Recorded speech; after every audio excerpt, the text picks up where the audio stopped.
Hi, Robyn. It's nice to meet you, and thank you very much for joining me. How are you doing? I'm doing good. Thank you so much for having me, Joseph. It's really nice to meet you. Yeah, thank you. And Robyn, thank you again for taking the time to be here. Robyn, before we get into it, can you tell me a bit about yourself, your how you discovered carnivore? How did it all start? Absolutely. Well, my name is Robyn Heron, and I am your carnivorous grandma. I've been carnivore for about 3.5 years now, and it started with being overweight as a child, or what I thought was overweight as a child. At about age 11, I decided I needed to go on a diet. And so since then, I've yo-yo dieted many, many times. I've done all the diets, um, and never was able to really maintain my weight loss. I really thought that that was what it was all about, was trying to be smaller, trying to fit into a smaller size. And I found carnivore. So I did all these diets, and I ended up watching Dr. Berry. I was keto for a very long time, for 10 years. And I was watching Dr. Berry, and Dr. Berry was keto. He was like talking all about keto. He did a million videos about how amazing keto was. And I watched him transition from keto to carnivore. And my thought was, well, he didn't die, so I could try it. So I decided to try carnivore after, like thinking that was absolutely insane. Who does that? But I decided to try it after I watched him do it for about 9 months or so. And then I've never turned back since then. So it's been February 22nd, 2023 was the day that I started, and I see no way back from here. That's pretty awesome. Wow. Um, How long? I think you mentioned that you've been on keto for a while. How long? Would you say like it was it like a year or like a couple of years before going into carnivore? So I did keto for 10 years. I did 5 years of really strong keto. It was before the time when we had a lot of keto products. And so, I would recreate different dishes and, make up my own food. I bought a lot of keto supplies, because you couldn't even go to the store and buy like almond flour at that time. So, I just spent a lot of money trying to recreate things that I enjoyed. But I did well for 5 years.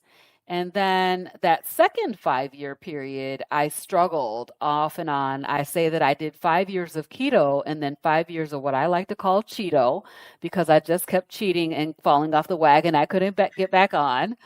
And so I think what really did me in was some summer corn. I decided that I deserved to have some corn because it was summer. And once I did that, it was like off to the races. I was yo-yo dieting again. I was back into the diet cycle. Even though I was on keto, I could not stay on it because of the carb cravings. So fully a 10-year period of doing, trying to do a low carb ketogenic way of eating, and realizing that that food had control of me, basically. Food literally had control of me.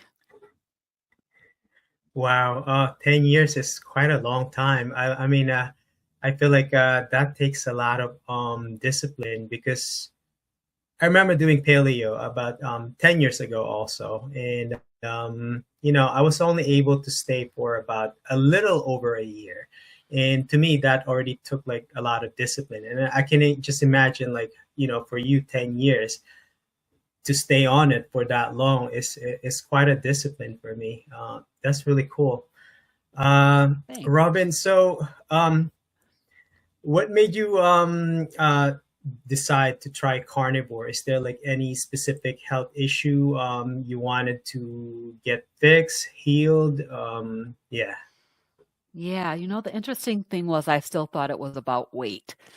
I really thought like the primary thing was being able to eliminate the weight. I was yo-yo dieting, and I had an upper limit. So if I got up to like 200 pounds, I would force that weight back down through a diet. So I thought I was going on carnivore for weight loss.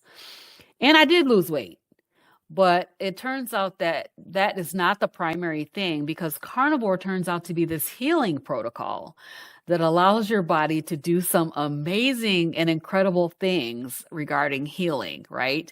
So I was having all these issues, and I had eczema on my face. I had 2 black eyes, and I had this dark circle around my mouth.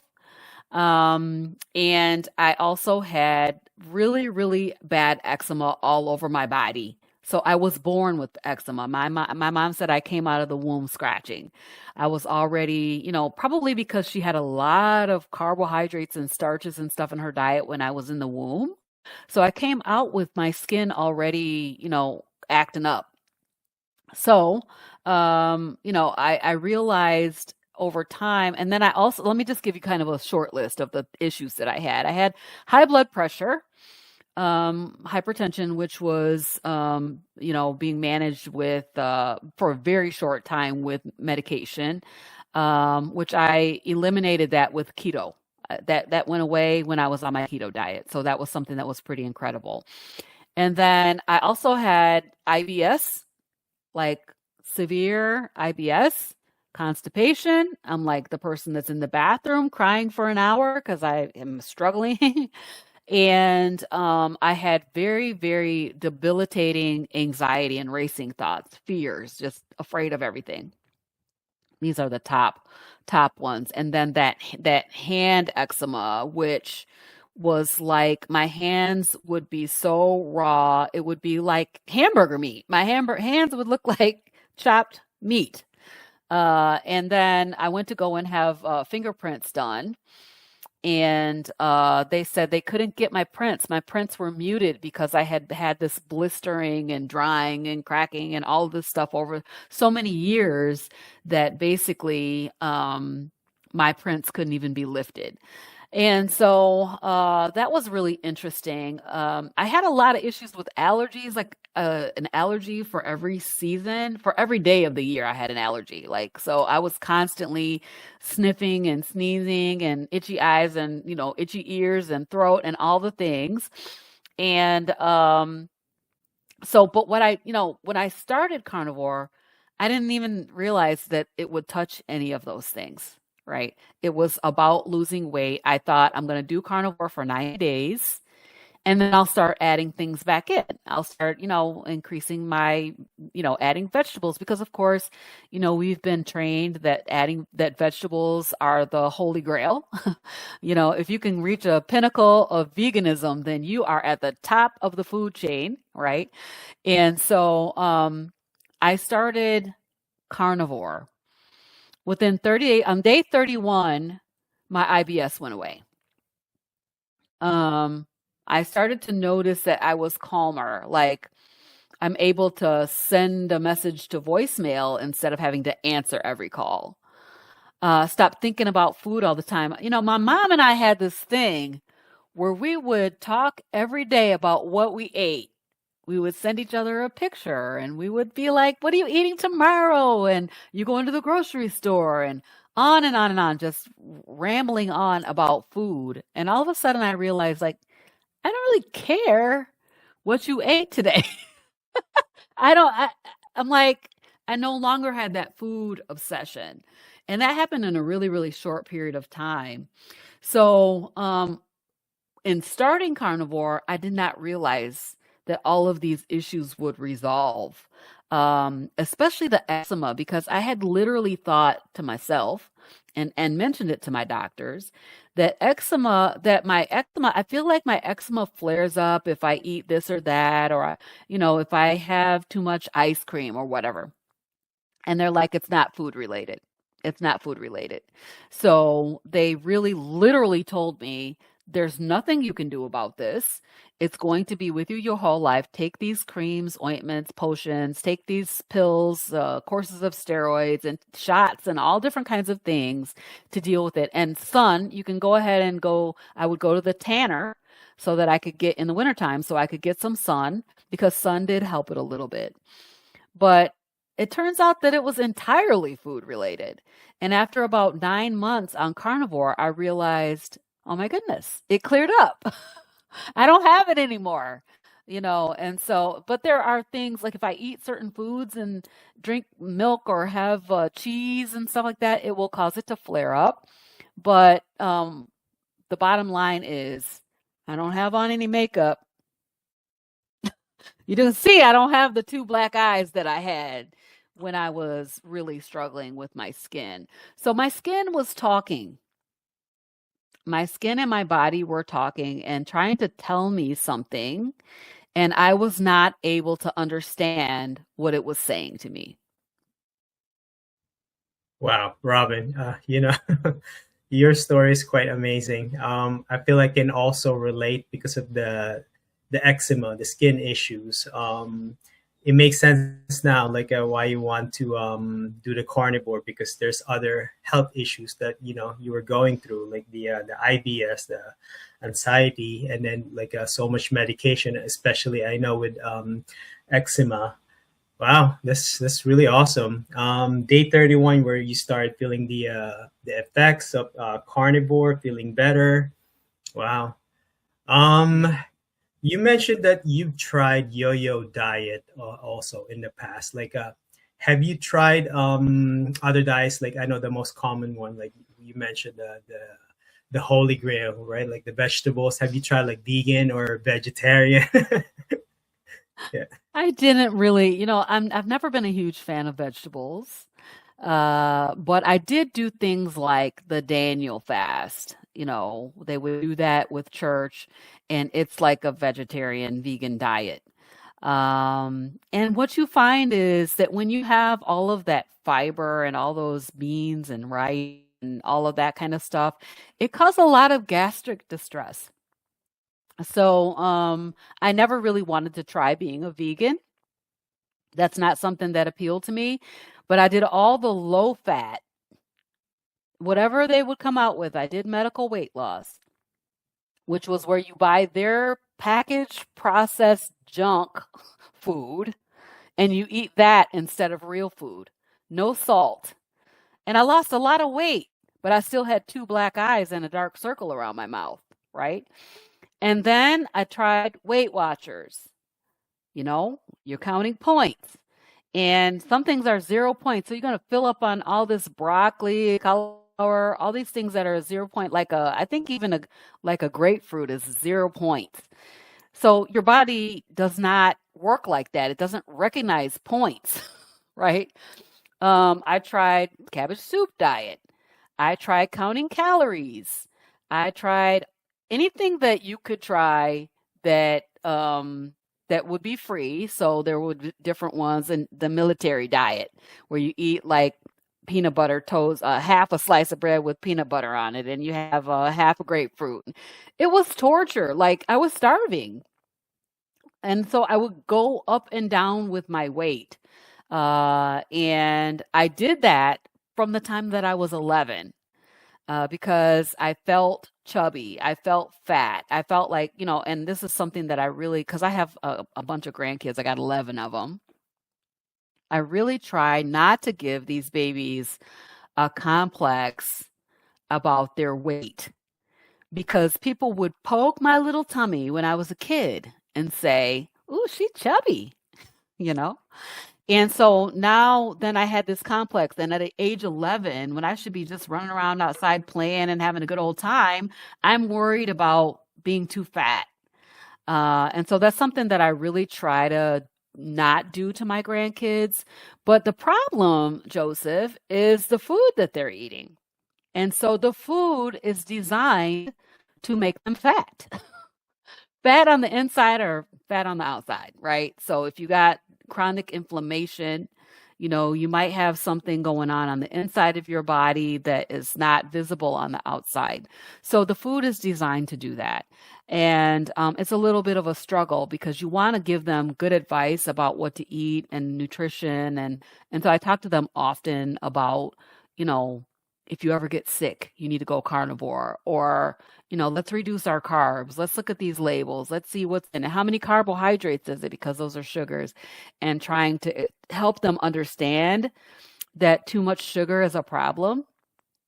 Yeah, so I felt fat from the age of 11, and I started just dieting my life away, pretty much.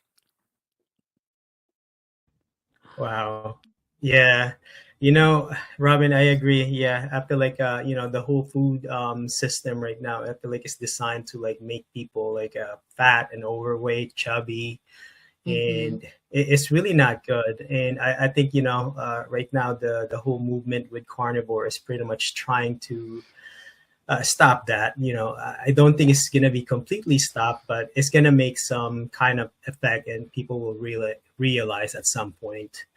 Robin, I just wanted to ask you because, you know, regarding your motivation before and after carnivore, for me, because I had eczema, I had other health issues also. So I was pretty somewhat depressed. I wouldn't say like completely depressed, but I was very down because I'm Hmm. reliant to medications, and I feel like I have to fake my inner self because I have to put medication well ahead of time if I just want to go to the beach. So much preparation, and then Hmm.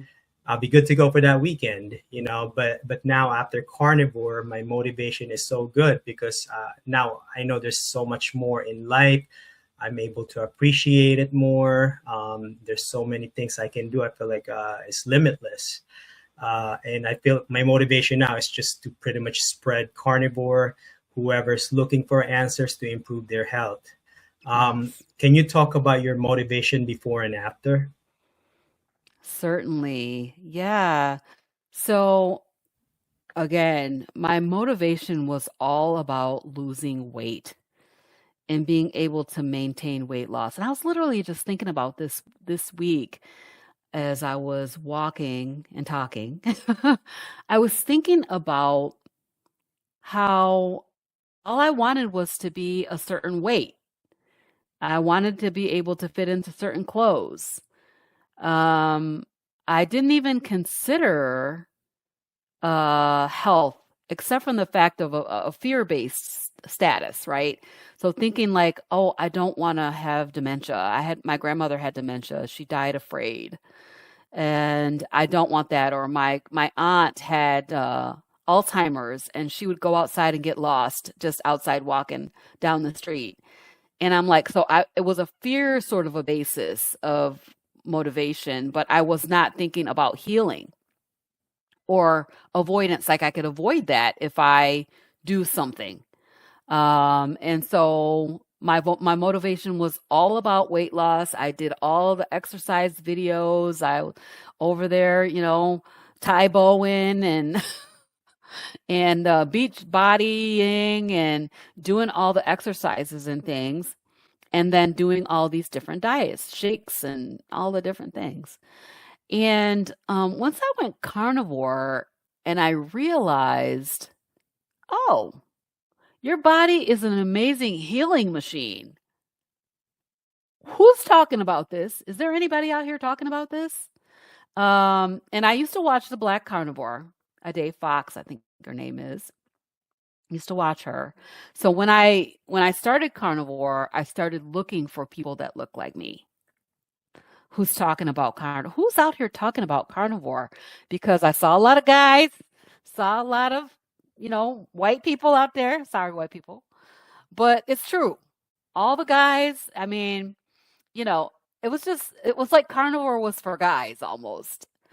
And there was nobody. I couldn't find anybody.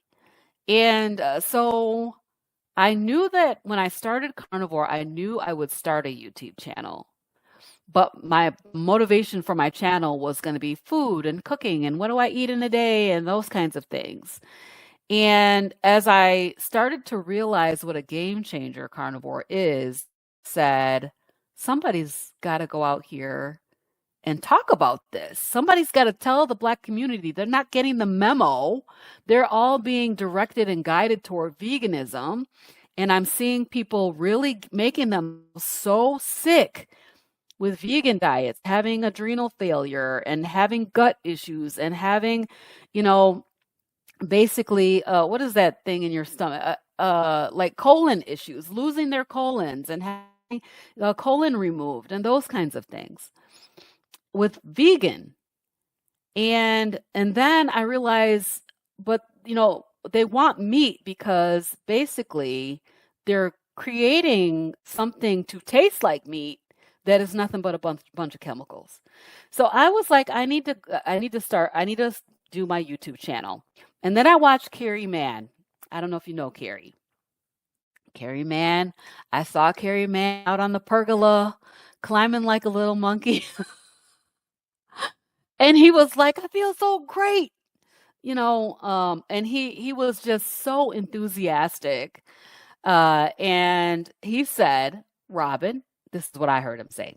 Robyn, you need to start a YouTube channel. If you're a carnivore, you need to start a YouTube channel. Now, he didn't say that exactly, but that's what I heard was like, if you're a carnivore, you need to tell the story about what's happening with your body.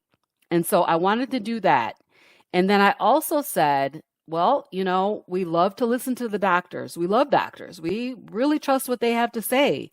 What doctors and practitioners and those kind of people that can I get to come on my channel and talk about primarily meat-based way of eating? And so I started doing that. I started interviewing people just like what we're doing here today. Interviewing just regular everyday people who have changed the game by changing the way they eat.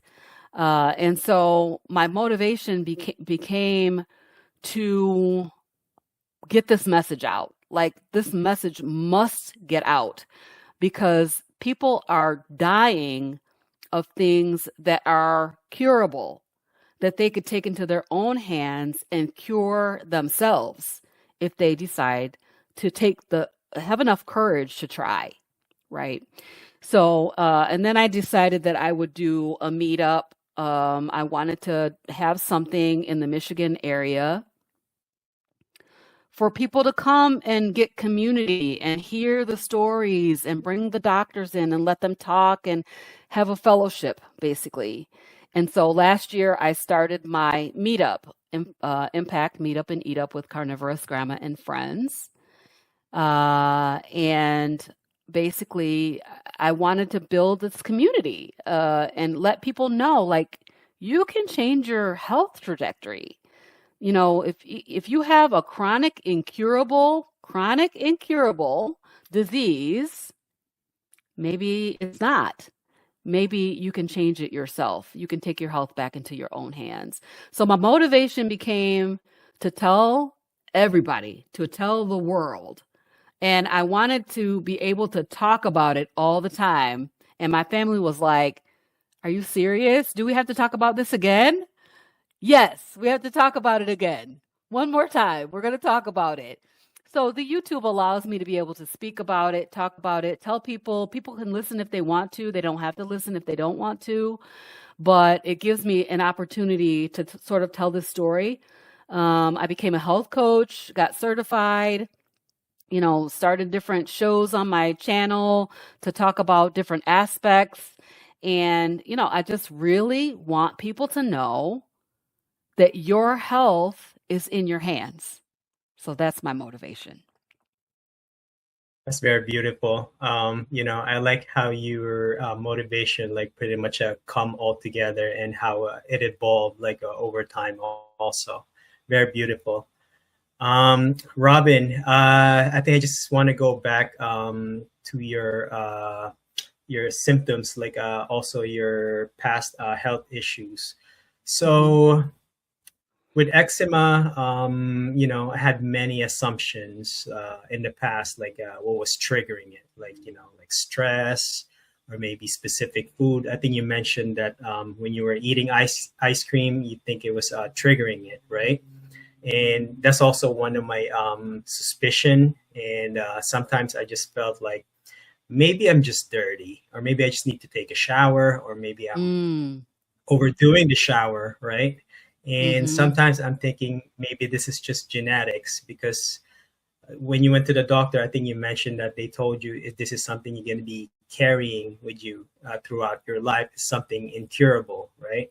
So, did you have like many assumptions what was causing your health issues in the past? I did have many assumptions. I want to say this, Dr. Kilt says it, and that is that genetics loads the gun, but food pulls the trigger. Okay, so yes, I had many assumptions about what was causing these problems for me. Many of my assumptions were incorrect. The things that I thought were causing problems were not, I mean, there it wasn't everything. I'll put it that way. It wasn't everything that was causing the problem. The only way I was able to figure out what truly caused the problems was to eliminate everything and just eat meat. And so when I thought I thought maybe it might have to do with like milk or dairy, and that is a big factor for eczema. And I think a lot of people like allergies and those kinds of things are triggered by dairy products. But I was like a cheese head. I love cheese. Didn't want to give up the cheese. It took 2.5 years on carnivore before I was willing to give up cheese. And so that was part of the problem. There were things that I didn't like I didn't like lettuce. I thought there's no such thing as a nice salad. Like people say, I'm gonna have me a nice salad. I'm like, there's no such thing. A nice salad, that's not even a real, that's like a misnomer. It's not a real thing. And come to find out, I have a sensitivity to lettuce, and lettuce makes my hands break out. Things like, tomatoes cause my eczema to flare. Black pepper causes me to have a stuffy nose. Even any kind of peppers, like bell peppers, all those different kind of peppers cause my skin to flare up. Even broccoli, like something so benign, you would think. Broccoli and cauliflower. When I tried to taste it, it caused my eczema to flare up.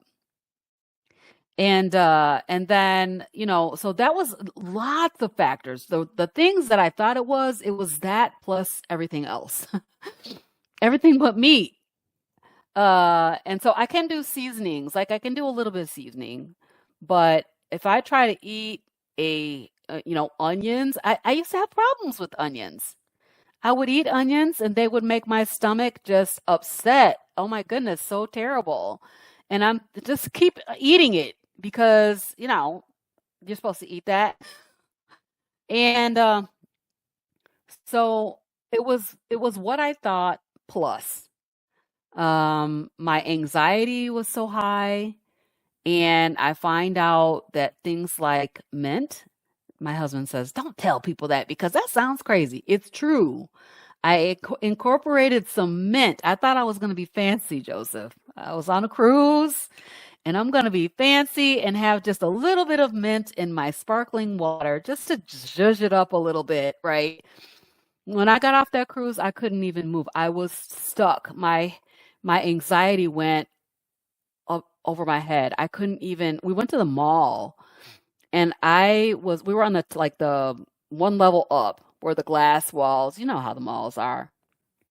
I saw that glass wall and got stuck in place and could not move. I'm grabbing my husband. Oh my God, I'm gonna fall. And he's like, "What's wrong with you?" Anxiety, fears came raging back. And it was because of just a few days of not even eating the mint. I was just like crushing a little bit of mint up in water.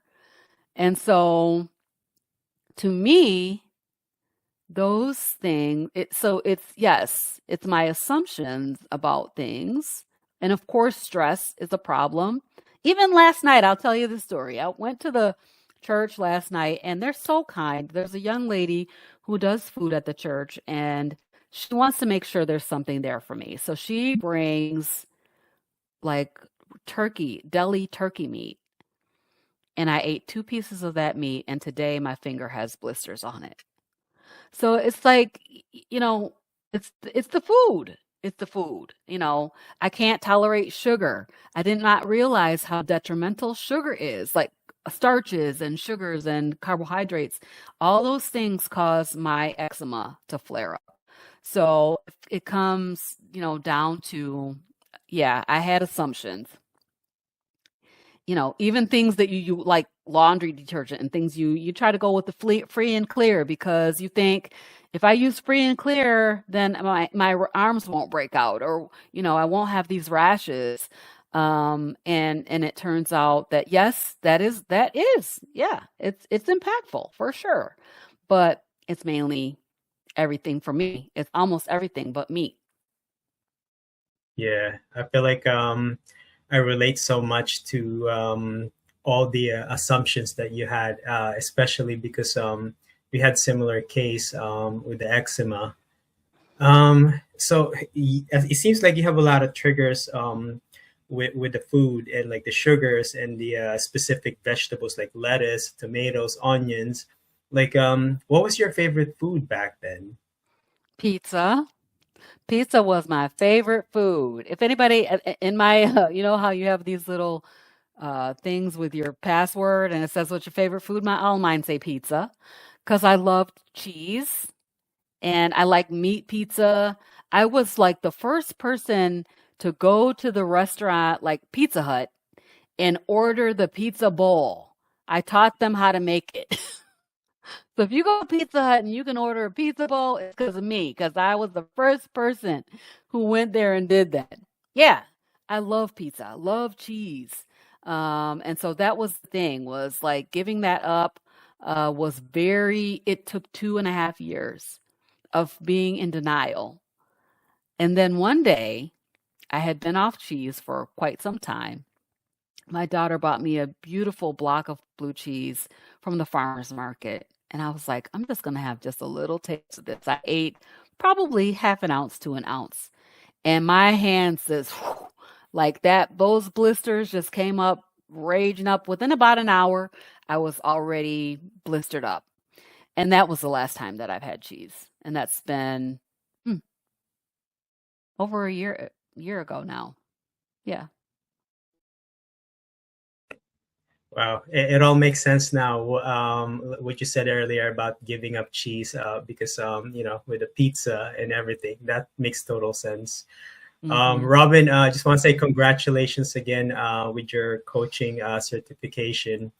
Um, I guess I wanted to ask one question about that. Like, with your business or with your clients, like, can you talk a little bit about how you approach them? Like, do you introduce carnivore right away, or the keto to introduce? Like, what is your approach with them? So, yes, CG Health Coaching is my passion project. Um, and what I do is I have what I call an initial discovery session. It's a 1 hour session where we talk about a lot of different things. We talk about where they're coming from, what kind of health history they have. We talk about, what their goals are, what it is that they really want to get out of it, whether or not they want to go completely sugar free to start, or if they want to keep in some low carbohydrate vegetables. I recommend a very low carbohydrate, ketogenic way of eating. Um, and certainly if people are on medications, we have to kind of deal with that, working with their doctors and having them to monitor closely, because particularly if you have high blood pressure or type 2 diabetes, the blood pressure is going to normalize and it's going to be like freak people out, and you need to be careful about the medication that you're taking. Same thing with type 2 diabetes. If you eliminate sugar, then your blood glucose is going to drop and you're going to need less insulin. And people get afraid when when their blood glucose goes down to the normal range and they start to feel like, oh my goodness, I'm having a drop. No, it's the normal range, but you're so used to being way up here. So we talk about things like that. My coaching practice is something that I really just designed it myself, because I wanted to offer something. So it gives that, 1 hour discovery session, and then what I call a 90-day on-ramp. So I recommend if people are going to do this, they should commit to 90 days. That's my personal thing. I think that if you say 30 days, you might not make it. But if just commit to 90 days. And so during that 90 days, we offer coaching sessions. We have a group coaching call once a week. And then we have, they can like book a call with me at any time, like ad hoc calls. They need to meet with me at least once a month. And then we have a couple of different methods for communities. So we have Marco Polo groups, and we also have GroupMe groups.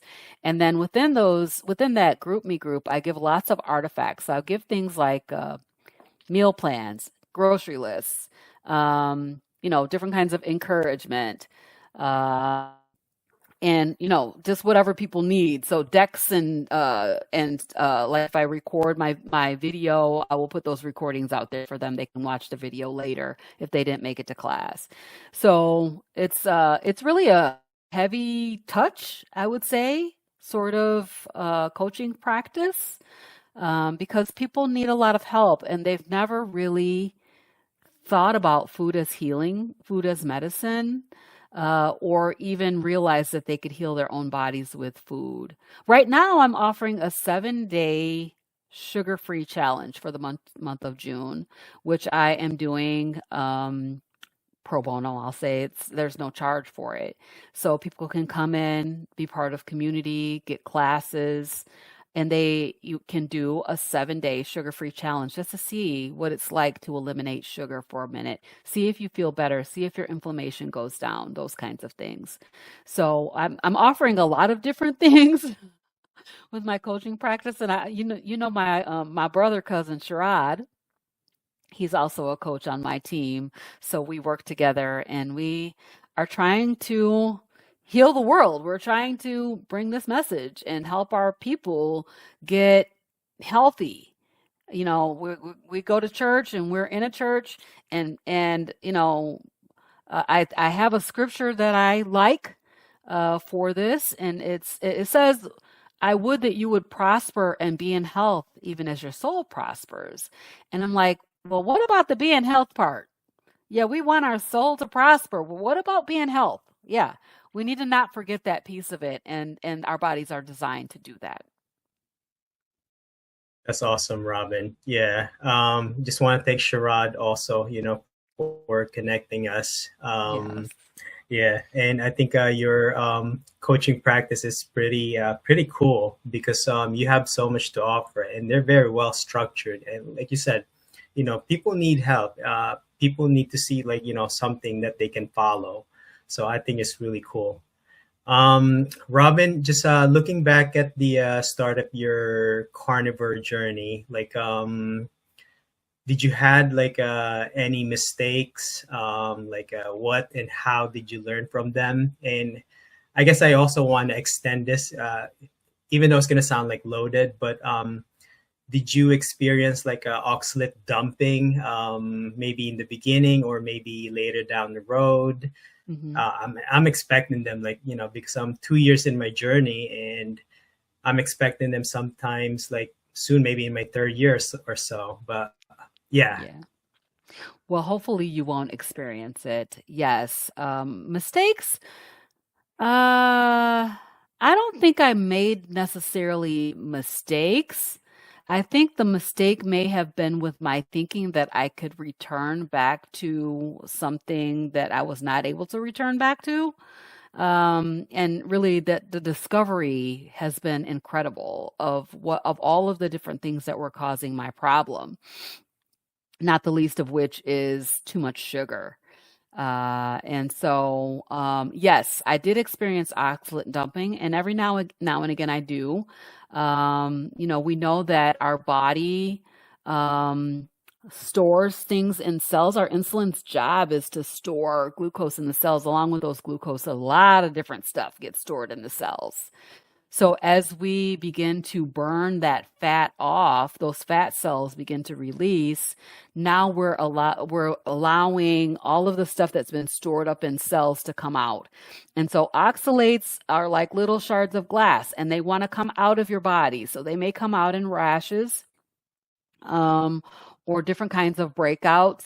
And some people really experience a very high level of oxalate dumping, and they need to do something to mitigate for that. So maybe like add black tea or something like that to kind of slow that oxalate dumping down. I didn't really do that so much, but I have experienced it in various ways where I would have different kinds of rashes, just odd things, not normal like the eczema would be, but like a rash on my arm or in my armpits or something like that. And those things they're very annoying, but they're very normal because we want those things that are stored in our cells to come out. And we need them to come out because we're just carrying around a bunch of stuff that we shouldn't be carrying. And as long as we have, fat on our bodies, we probably have things in our cells that need to come out. And particularly those of us who are kind of new, like you and I, we're young in carnivore. And so I know I probably still have a bunch of stuff that's stored up. I still have fat on my body, so it's probably over there. And so, but yes, oxalate dumping can be normal. And the thing of it is, what we did was we drank those spinach smoothies. Did you drink those? Did you eat a lot of spinach? Uh-huh. Spinach is No, one of the no. most high Yes, oxalate. I did. My Yeah. God. Oh my gosh. Yeah. The spinach smoothie is like one of the worst things that you can do. And so we ate a lot of high oxalate food thinking that it was healthy for us. And, Dr. Chafee says the plants are trying to kill you because of the anti-nutrients. Oxalate is one of them. And we got phytates, got lectins, and all the different ones that are trying to. They want to survive, and they do not want you to eat them. So, but spinach is one of the worst offenders, and so we ate all the spinach because it was supposed to be healthy, and that stuff is all stored up in your cells. All those oxalates, those little shards of glass, they got to come out. Yeah. Yeah, I totally agree. I think, before attempting carnivore, this is actually why I did my research for quite some time because, I feel like many carnivores do their research because of all the health benefits that they're hearing, from the past carnivores who had the actual experience, like you and I, right? And then, then there's a second part, which is the oxalate dumping, or I think some people refer to it as keto flu. And then I think that was the most I was worried about. Like, okay, am I gonna die with this oxalate dumping if this happens to me? So I took some time. Like, okay, so this is something I would really expect. But now I think I've seen a lot of a couple, or maybe a handful of YouTube channels that they talk about. I think also some people I spoke to that they never experienced it. So I'm just kind of worried in the future, if something happened to them, they might blame, carnivore's no longer working for me, or I have to reintroduce carbs. So they're not going to get the full health benefit, something to that sort. Yeah. What are your thoughts on that? I think that is true. That people will look for something to blame. I think that people want to eat carbs because we're addicted to them. And so that's my opinion. Don't get me wrong. I could be wrong. But I believe that people are addicted to carbohydrates almost from birth. You think about if you're a baby formula fed baby, you have that high fructose corn syrup from birth. And those things create pathways in your brain, right? You're getting that dopamine hit you think about on birthday of a 1-year-old baby, what do we do with the baby? We give the baby a cake, a whole cake. Can you imagine? That's crazy. It seems crazy to me now. But, whenever you're happy, what do I want to do? I want to eat some sweets. When I'm sad, I want to eat some sweets. It's because we're addicted to carbohydrates. And so I think people make excuses for going back to what they used to do. I can't go back because if I go back, I have some really detrimental impacts, right? I get some really nasty kind of results when I do that. But for those who don't necessarily have to feel it right there, within an hour or two or within a day, yeah, we're addicted. I say I'm still addicted to it because I'm going to be 60 on my birthday. So for 57 years, I was eating sugar. I was eating a lot of carbohydrates. And so it definitely is something that is worth consideration. Does that have to do with addiction? And when we fall back on things that we know do not serve us well, then that to me points to that, carbohydrate addiction, because we know for those of us that have been carnivore for a long time, a year or 2 years, the amazing benefits. You've achieved some things, maybe you still have some struggles, but why would you go back? But I am hearing though, Joseph, let me just put a caveat here because I'm hearing that some people just feel better when they add a little bit of carbohydrates. And so I have not studied that or researched that in depth. So I can't really speak to that particular thing, but I know for me, carbohydrate addiction is real. Like I said, I ate that sweet corn and lost my mind. And so basically, it's a carbohydrate addiction problem for me. Yeah, absolutely. I agree with that, Robyn. I do think it's an addiction because sometimes I look at people, I look at some family members, and I would say, you know, yeah, it is an addiction that we all had. But it's kind of hard to translate it to someone who's not carnivore because they're not gonna be on the same page when you say it. They're just gonna Right. take it as an offense because I'm not addicted to sugar. What are you talking about? But Mm-hmm. you and I understand that it is an addiction to that point.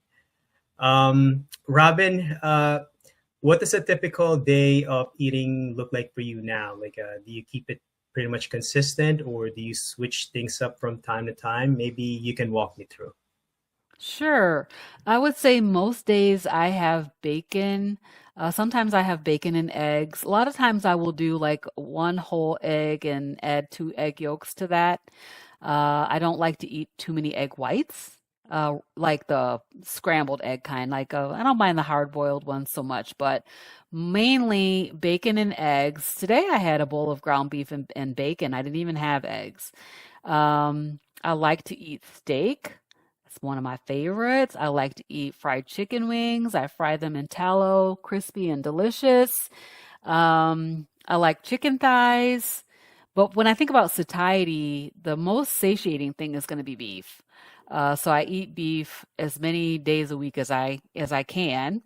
And sometimes if I'm having chicken, I'll eat a side of beef with it. I do try to keep it simple. This week, though, I did something unusual. I did fried chicken livers. And so those were really good.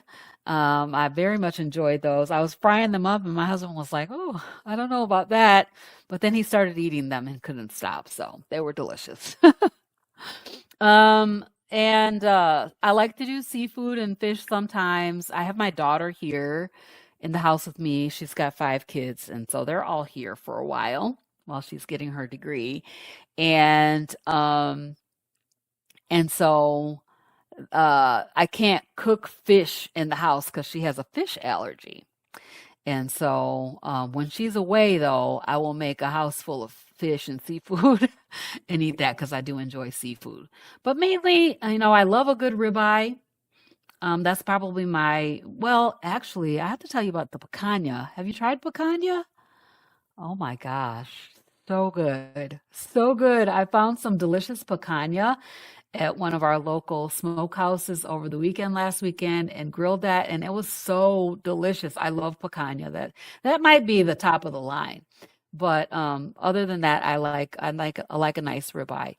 New York strip is also delicious. So depending on, like what the prices are doing, I try to catch things on sale. I'll get, a whole primal of ribeye or New York strip and cut those up and put them in the freezer. That's a pretty cool list. I mean, you have so much going on, like with the steak, fried chicken, the liver, fried chicken liver, and then the fish, the Good. seafood, picanha. Yeah, this is awesome.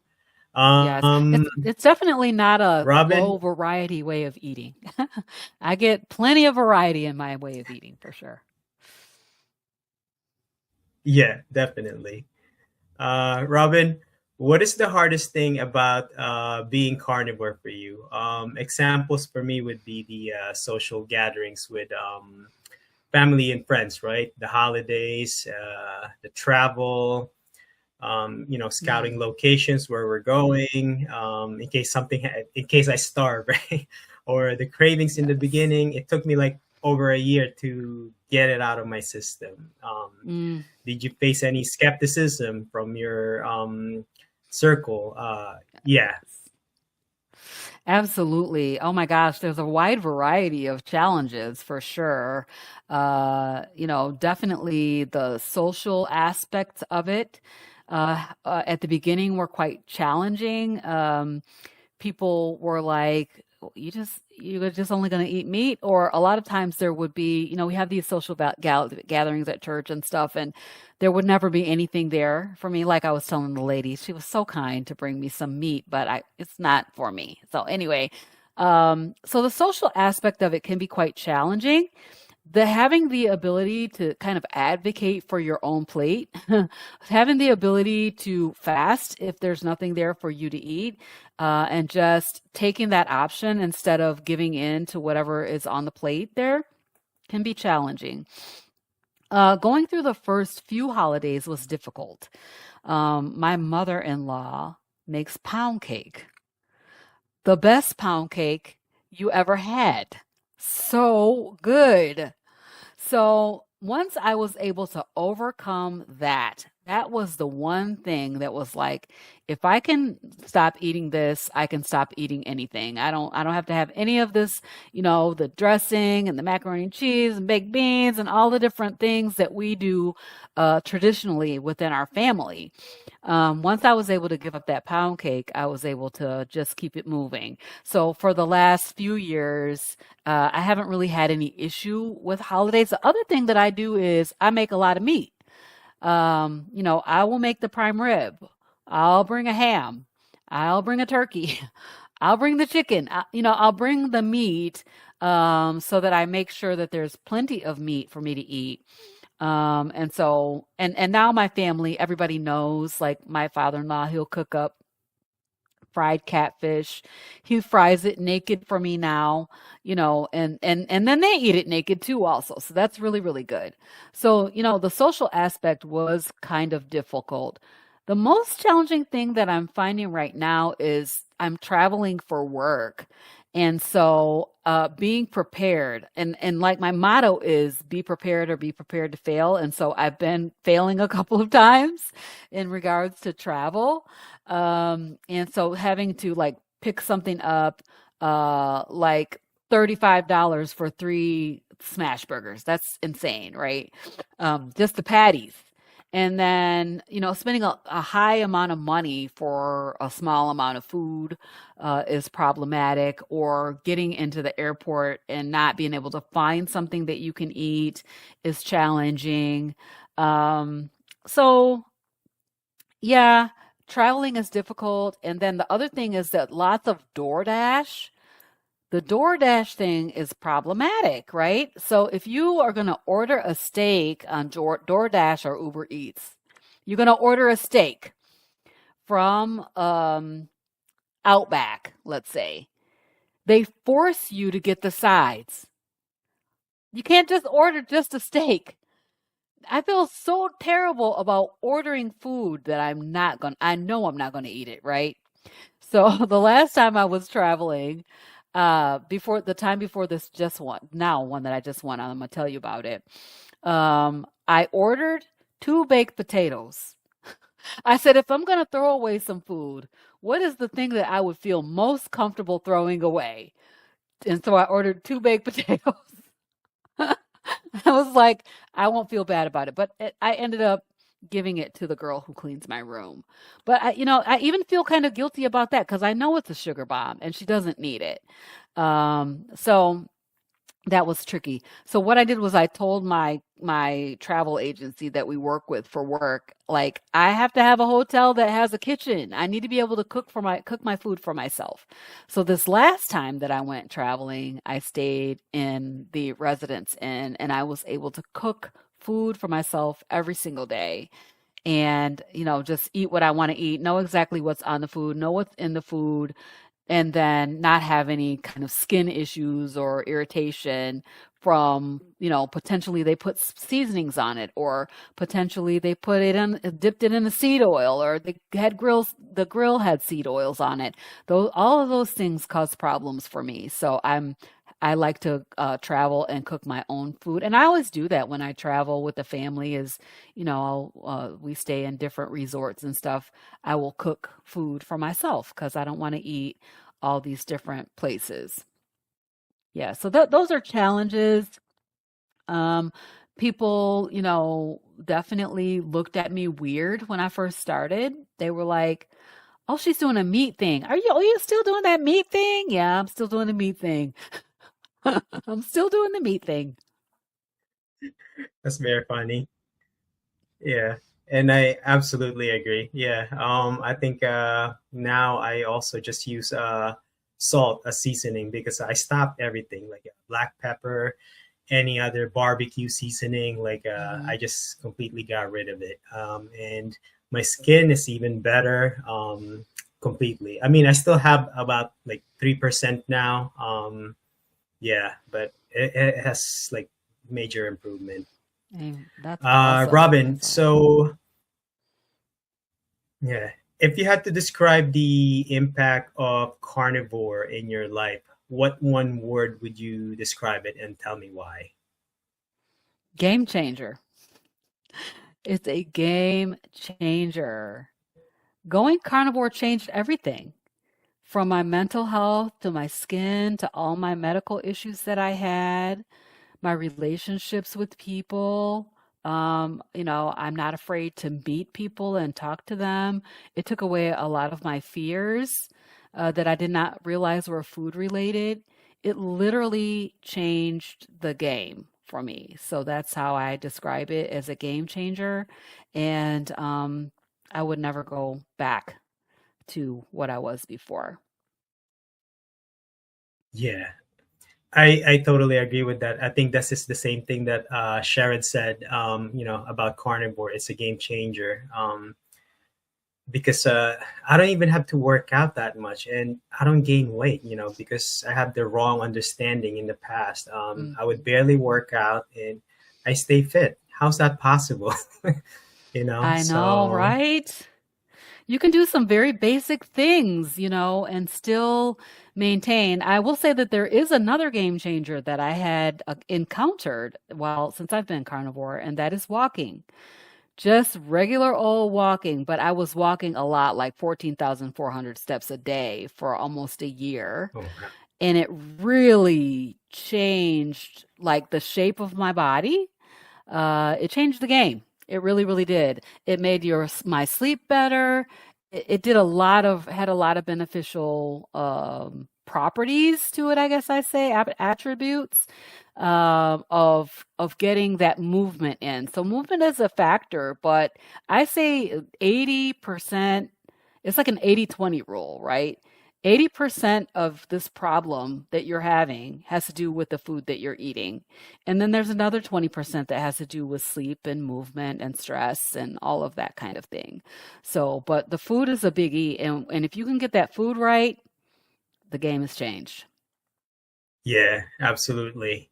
Robyn, I feel like you would probably be very familiar with this situation like this, because many people, I feel like they're not gonna stick to carnivore. They try it, maybe they will, maybe they won't. But knowing what you know now about nutrition, the lifestyle, if you can give an advice to someone, who had a similar issue like you with the skin, the weight problem, IBS, and they see that you're in really good health right now. They've seen all your improvements, but they're extremely skeptical, and you can see their puffy face, right? Mm-hmm. And but they're super skeptical about the meat, Yeah. fat, and all, heart disease, heart attack, and it's holding them back. What would you tell them now? Yes. Oh, wow. I would tell them that probably talk to them about sugar and the problem that we're having with too much sugar, that it's causing all manner of disease. And I would encourage them to be courageous and try something different. It takes courage, really, to try this because we've been taught all the wrong things about food and nutrition. Even in our current food pyramid, it's better than the last food pyramid, but it's still not quite right regarding health, right? So if you really want to be in health, then you're gonna have to take courage to take your own health situation into your own hands. And I would encourage people to look at the things that you've been doing. How is that working? Are you finding yourself on more and more and more medication, or are you finding yourself healing and able to come off of the medications? Most of us are not coming off of medications on a standard American diet. And so I would say, maybe you don't have to be a carnivore like me, but in order to discover what your real problem is, you might need to do an elimination diet for a time. And like I thought, I would go back in 90 days. I'm going to start adding things back in. I started trying to add things back in and realizing, oh my gosh, all these things are causing my problem. And so how will you discover what's causing your problem if you never clean the system out, clean up the noise? Because we got all this noise in the system. We have so much inflammation, all this sugar that we're eating. Our insulin is high, high inflammation. We have brain fog. We have so many issues. I think it takes courage. And so I would encourage people to be courageous and take your own life, your own health trajectory back into your own hands. And I'm doing that right now with a 7-day sugar-free challenge. And I'm saying, just try it and see.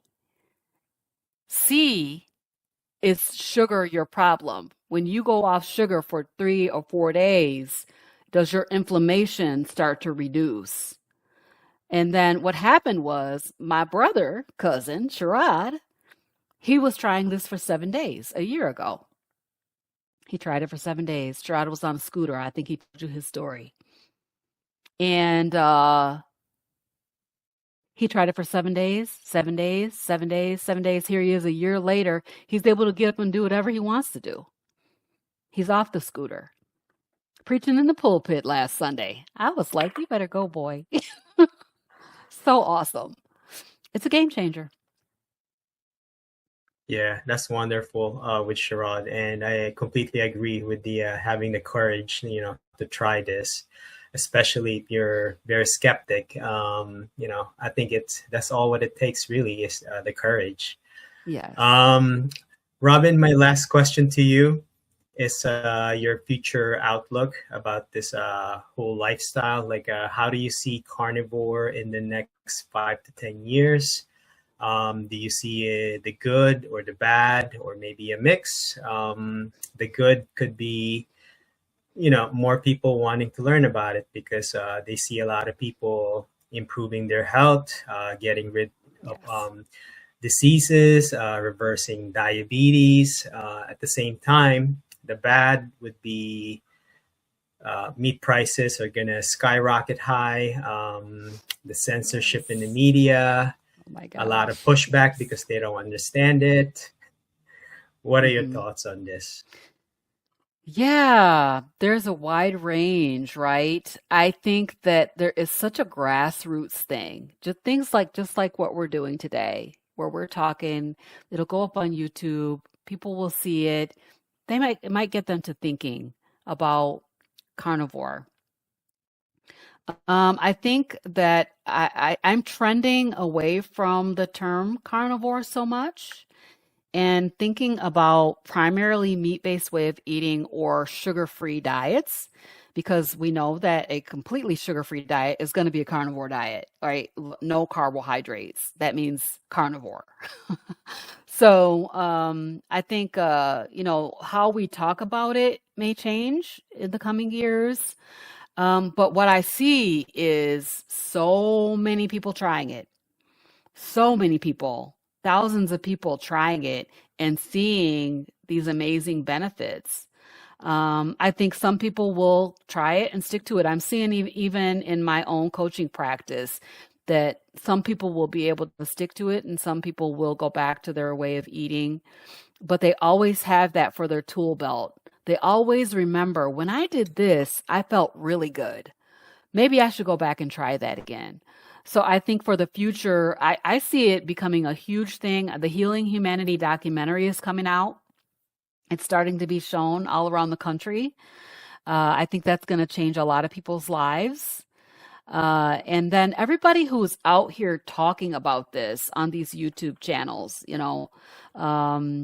there's still so many people who haven't even heard of it yet or don't even know anything about it yet. They don't know that they can take control of their own health trajectory. And so I see a lot of good on the horizon with carnivore as a dietary pattern, an eating pattern that people can choose, right? And then the meat prices are very high. And think that people think they can't afford carnivore. But what I would say is if you're eating only meat, you're staying away from that $7 bag of Doritos and buying some ground beef with that instead. You can eat a couple meals off of that. You're going to be satiated and satisfied with the meat. So when you stay out of the center of the grocery store and you just kind of work your way around the meat aisle, then the other thing is use your coupons. Follow the sales. What's on sale this week? I look every week. I use an app. It's called Flip, Flipp. And it tells me all of the sales on whatever I'm looking for. I like steak, so I put steak in there. And it tells me where is steak on sale this week. And I'm going to go and get that. The other thing is you could eat hot dogs, bologna, potted meat. You could eat Vienna sausages, tuna fish out the can. You could eat canned beef. Any of that is better than those packaged, processed, highly ultra processed foods. Any of those are better. So if you got to go to the Dollar Tree and get you a dollar pack of bacon and a dollar pack of bologna, do that. $1.25 tree. Anyway, yeah, eat meat. Eat meat. It's a game changer. Yeah, I absolutely agree. I think when it comes to grocery, I think the only missing piece, like before I understood the whole why is the grocery gonna be expensive? Actually, it's not, right? Because we only do 1 to 2 meals a day, and you're not eating like Mhm. multiple times, like compared to a standard American diet. So I think that was like the biggest understanding piece for me. Yeah. But How about all the Robyn, times you went to the store and got a candy bar, right? A candy bar. I don't even know how much a candy bar costs now. I think it would cost like 250 when I was still eating candy bars. You could put another 250 with that and get a pound of hamburger. yeah, I don't know the price of the candy anymore, also, but I think it's around that. Um, Yeah. Robyn, if people want to reach out or connect with you, where's the best place they can reach you? I'm going to make it easy. My website has numerous different ways of getting to it, but you can do CG Health Coach, and that will take you to my website. Also on YouTube, Carnivorous Grandma. Also TikTok and Facebook and Instagram and Blue Sky, all Carnivorous Grandma. And it's GRAMA in case anybody's listening and not looking. Yeah, GRAMA because that's what my grandkids call me is Grandma. That's pretty awesome. I'm gonna make sure to post it in the description so they can easily reach you. Robyn, thank you again for joining me. I really enjoyed hearing your story, your perspective, your carnivore journey. It's been a pleasure talking to you. I appreciate you taking the time to share. Thank you. Thank you for having me, Joseph.